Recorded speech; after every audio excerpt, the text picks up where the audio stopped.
ඈත දුරක හරිම ලස්සන පුංචි ගමක් තිබුණා. ඉතින් මේ ගමේ තවත් අලුත් දවසක් උදා වුණා.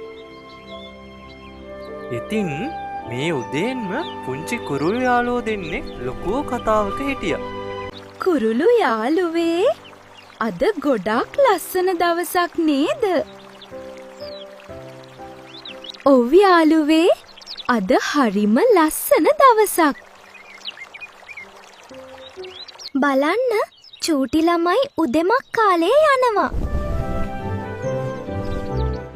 කුරුළු යාළුවෝ කිව්වා වගේම පුංචි ළමයි තමන්ගේ පොත් ටිකත් අරගෙන උදෙන්ම ඉස්කෝලේට යනවා.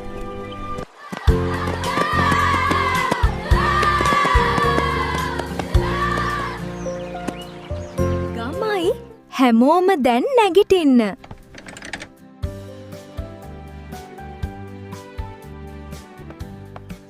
ආයුබෝවන් ළමයිනේ.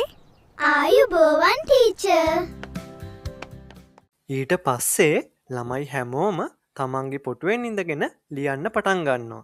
එතකොට ටීචර් මෙන්න මෙහෙම කියනවා. ළමයි, හෙට ඔයාලා හැමෝම තමන් කැමති කතන්දරයක් ලියාගෙන එන්න ඕනි. හරිද? හරි ටීචර්. ඔන්න ඉතින් යාළුවනේ ටීචර් කිව්ව දේවලුත් මතක තියාගෙන ළමයි හැමෝම ගෙවල් වලට ගියා. චතුරංගි ටීචර් අද උගන්වපු පාඩම හොඳටම තේරුණා නේද ලක්ෂිත? ඔව් සදනුවන්, මට නම් හොඳටම තේරුණා අද පාඩම. යාළුවනේ මේ ඉන්නේ නිමල්. නිමල් කියන්නේ ඉගෙන ගන්න ගොඩක් දක්ෂ වගේම ගොඩක් නිහතමානී හොඳ ළමයි. ඉතින් ටීචර් කිව්වා වගේම නිමල් ගෙදර ඇවිල්ලා කතන්දර පොත හදන්න පටන් ගත්තා. එතකොට මේ කොළ පාට එකක් ඇඳගෙන ඉන්නේ සංදීප්. සංදීප කියන්නේ නම් ටිකක් කියන දේ අහන්න නැති, හැමතිස්සෙම සෙල්ලමට බර තඟ ළමෙක්. Blocks here. I have the perfect piece for the top. කීචර්, ඔය කිව්වට පොත් බලන්නේ නැහැ. අපි සෙල්ලම් කරමු යාළුවනේ. ඔන්න ඉතින් යාළුවනේ ඊළඟ දවසේ උදේන්ම නිමලුයි සංදීපයි ඉස්කෝලේට ගියා. ආයුබෝවන් ළමයිනේ. ආයුබෝවන් ටීචර්. ළමයිනේ, මම ඔයාලට ගෙදරින් හදාගෙන එන්න කිව්ව පොත් ටික මට දෙන්න. ටීචර් එහෙම කියලා එක එක්කෙනා ගාවට ගිහිල්ලා එයාලගේ පොත් එකතු කරගත්තා. නිමල්, මේක හරිම ලස්සන කතාවක්. නිමල්ගේ පොත බලපු ටීචර්ටත් අන්න ඒ විදියට ගොඩක් සතුටු හිතුණා. ඊට පස්සේ ටීචර් සංදීපගෙන් පොත ඉල්ලුවා.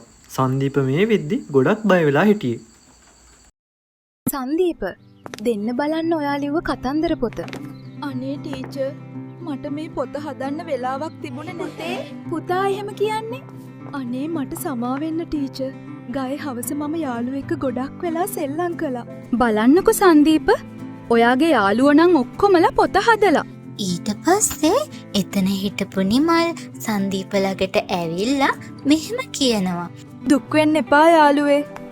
අපි දෙන්න එකතු වෙලා වැඩ කරමු. මම ඔයාට උදව් කරන්නම්. දන්නවද යාළුවනේ, කාලයක් මේ විදියට ගත වෙද්දී මේ යාළුවෝ දෙන්න හොඳම යාළුවෝ දෙන්නෙක් වුණා.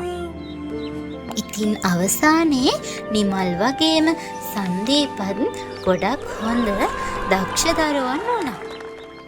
ඉතින් දරුවනේ හොඳ යාළුවෝ ඇසුරු කරලා, කාලය හොඳින් භාවිතා කරලා, කම්මැලි වෙන්නේ නැතුව වැඩ කරලා අපේ ජීවිත සාර්ථක කරගන්න අපිට පුළුවන්.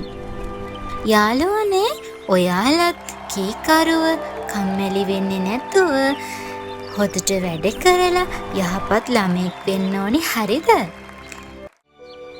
එහෙනම් අදට අපි ගිහින් එන්නම් යාළුවේ. මේ වගේම ලස්සන අලුත් කතාවකින් අපි ආයෙත් මුණ ගැහෙමු යාළුවනේ. බයි බයි යාළුවනේ. බයි.